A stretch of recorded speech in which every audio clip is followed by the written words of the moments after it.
The Senate is set to screen 65 ambassadorial nominees submitted by President Bola Ahmed Tinubu, but Senator Ali Ndume has criticized the list for violating the federal character principle. The nominees, which are in the categories of 34 career diplomats and 31 non-career candidates, were forwarded to the Senate last Thursday, referred to the Committee on Foreign Affairs, which has 1 week to report back. Ndume argued that the distribution of nominees across states and geopolitical zones is uneven, citing cases where some states received multiple slots while others received none, and noting the inclusion of a nominee reportedly deceased. He warned that the imbalance breaches Section 14, subsection 3 of the Constitution, and urged President Bola Ahmed Tinubu to withdraw and reconstitute the list. The nominees include top diplomats and former government officials such as Ambassador Sulu Gambari Olatunji Ahmed, Vice Admiral Ibok-Ete Ibas, Ita Enang, Lieutenant General Abdulrahman Dambazau, retired, Reno Omokri, Professor Mahmood Yakubu, Otumba Femi Pedro, Chief Femi Fani-Kayode, I beg your pardon, Ifeanyi, Ugwuanyi, and Senator Jimoh, Ibrahim. Senate insiders say the screening will be rigorous, especially for politically exposed nominees. Joining us this morning is a senior legislative aide to the Senate President, Mr. Justin Ogoo Nwankwo. Good morning. Thank you for joining us. Good morning, and it's a pleasure to be with you this morning. It is a pleasure to have you. Thank you.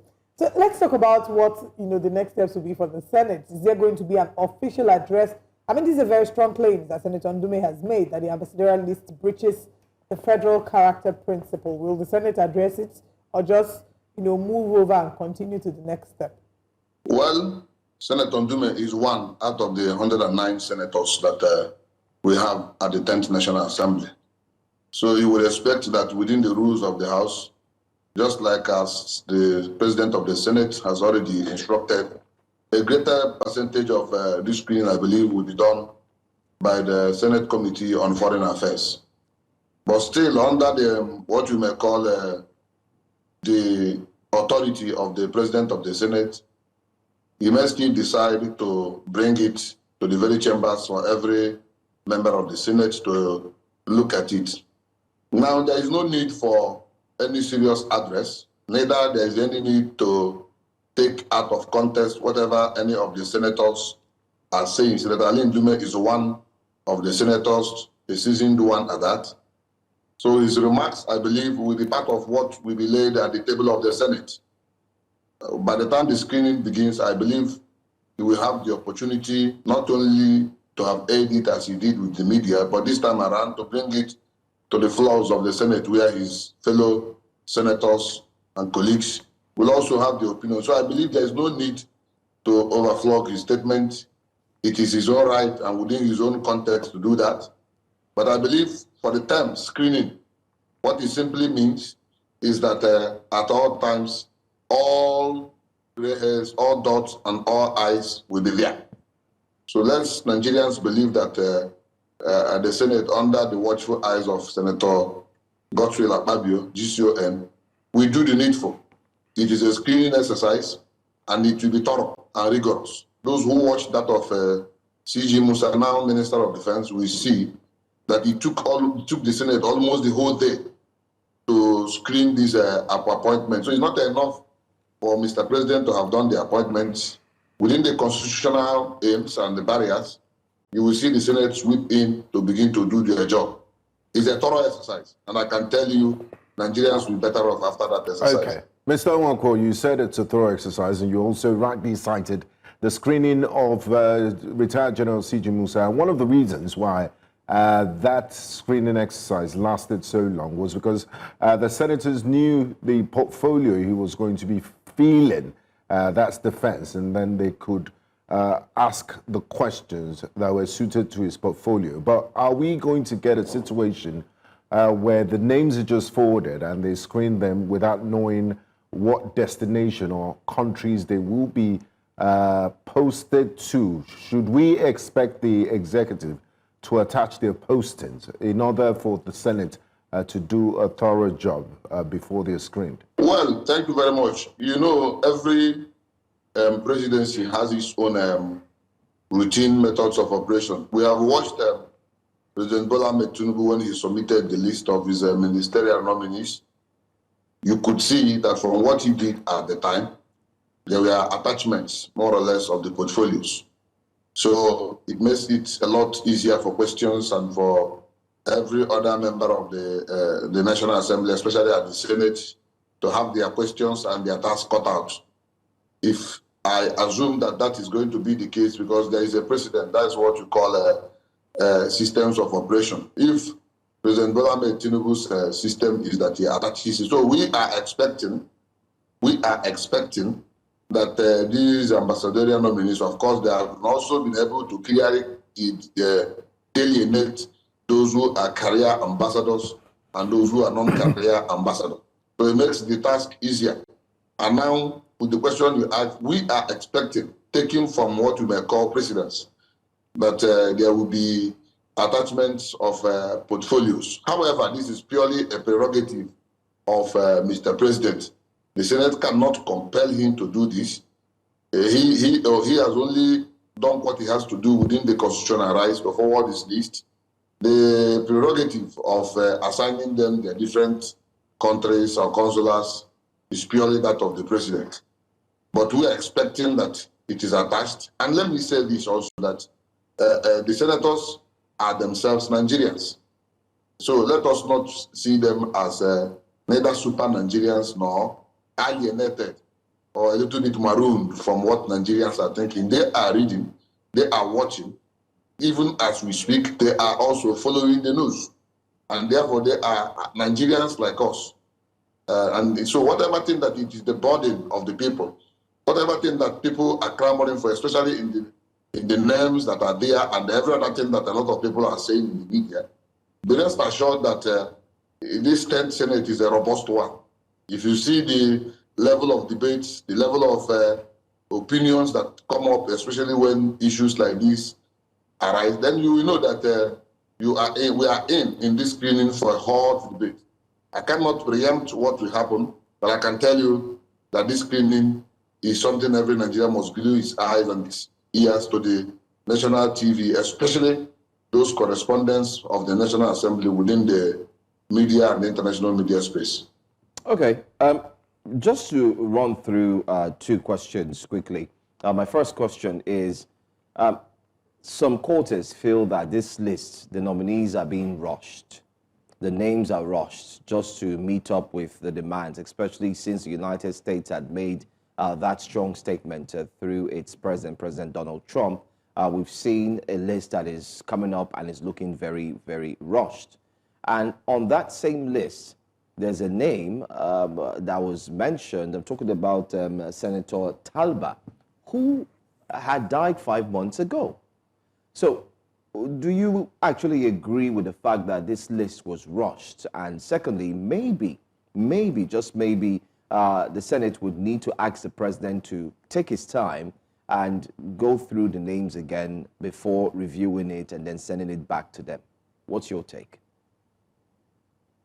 Well, for the last 2 years into this administration, we've never had neither the list of ambassadorial nominees nor of any of such news. We Nigerians, including the senators themselves, including the 10th Assembly themselves, have all been expecting this important constitutional assignment for Mr. President. If after 2 years from 2023 to 2025, number one, this list now starts coming out, I find it a little bit illogical to say that it is rushed. It becomes a logical fix to say that it is rushed after all this waiting. That's number one. Then number two, if you watch what Mr. President has done, especially in transmitting his own nominees to the National Assembly, especially to the Senate, you will discover that he has been doing it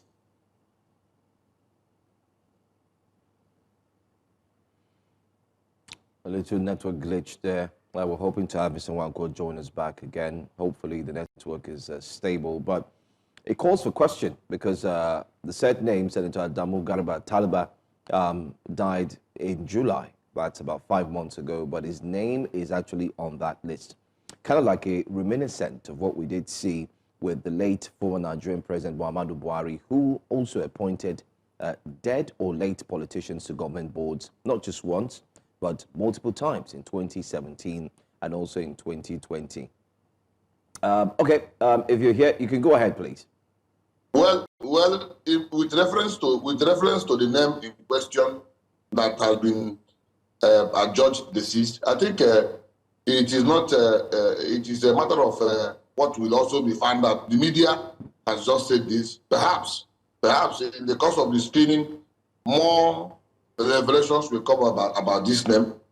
I do not want to presuppose that in some occasions there are multiple Justin Nwankwos.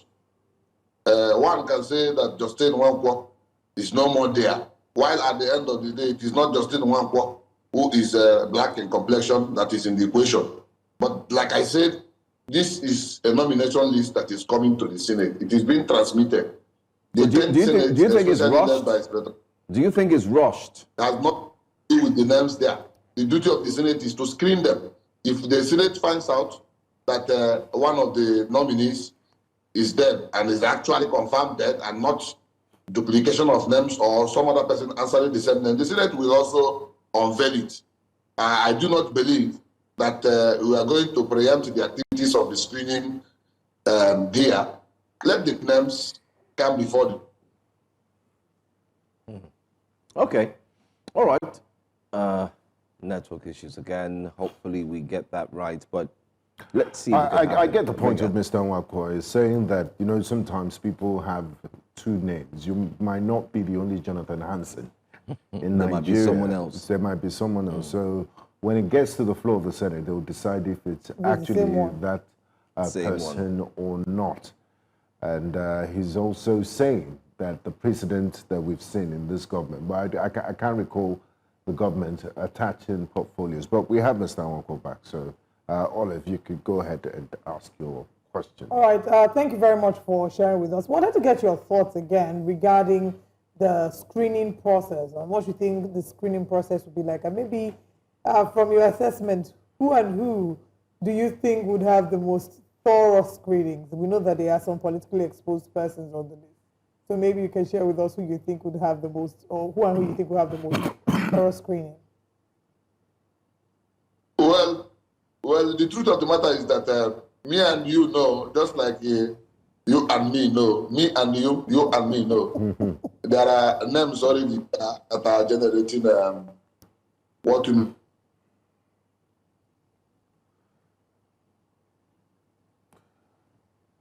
Okay. At the end of the day, none of them will have a lesser screening than the other. You see, if you watch in the last election, the last screening exercise, you see that the president of the Senate was not comfortable with any idea of bar and go. So long as the Senate, especially this 10th Senate, and especially with this kind of assignment, is strictly not allowing bar and go, that means we have enough plate in our hands. So you can be sure that all the nominees will have their day before the Senate. The questions will come, their backgrounds will be checked. Even what people are already beginning to permutate. These are Nigerian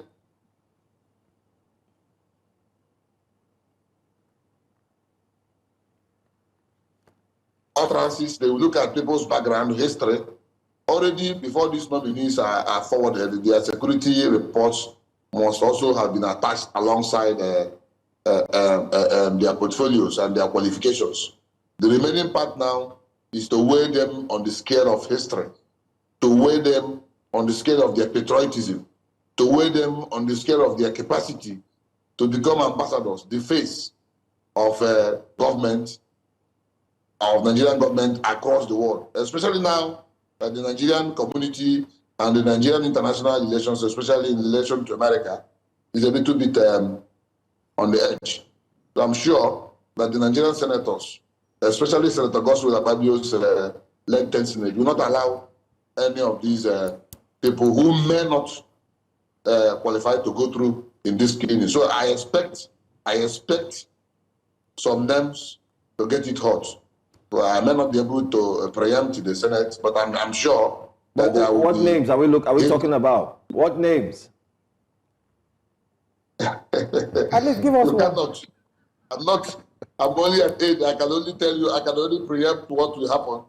I do not want to go into those names. Okay. But me, like I said, I already expecting certain area. And the senators are also fully gearing up for that exercise. So don't underestimate what the Nigerian senators can do. Don't underestimate I like that statement that you made, that don't underestimate what Nigerian senators can do, because quite a number of analysts out there feel that, this might just end up as an exercise in futility, judging by the antecedent of the 10th Senate. They say the 10th Senate is a Father Christmas Senate. It's a rubber stamp. Anything the executive asks for, they get. So they expect all the nominees to pass and get their appointments as ambassadors. Can I say something? Can I say something? Please go ahead.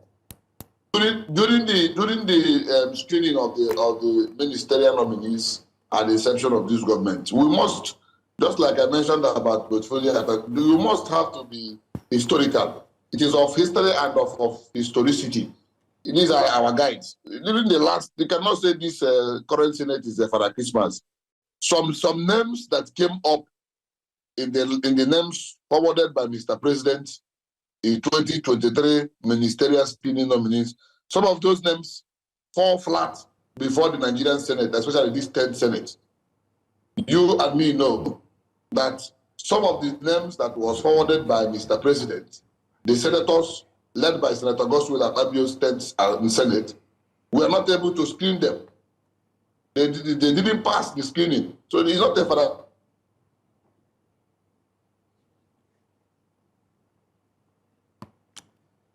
Oh, wow. Come and say, go. I've said it before. So they're not Father Christmas.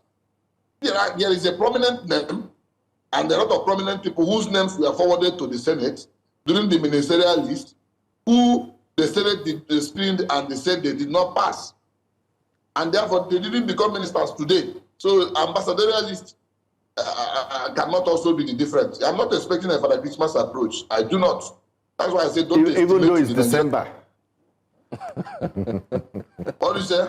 Even though we're in December, we shouldn't expect a Father Christmas approach from the Senate. Not at all. In fact, each December is more or less like a Lenten period for Nigerians. In fact, it is called a Christmas period, but we are in a purging period. We are on a reflecting period. We are on a Lenten period, especially for Christian usage. Even for those of our brothers who are Muslims, they also have a period they call a period of fasting and prayers Ramadan. Ahead of Salah.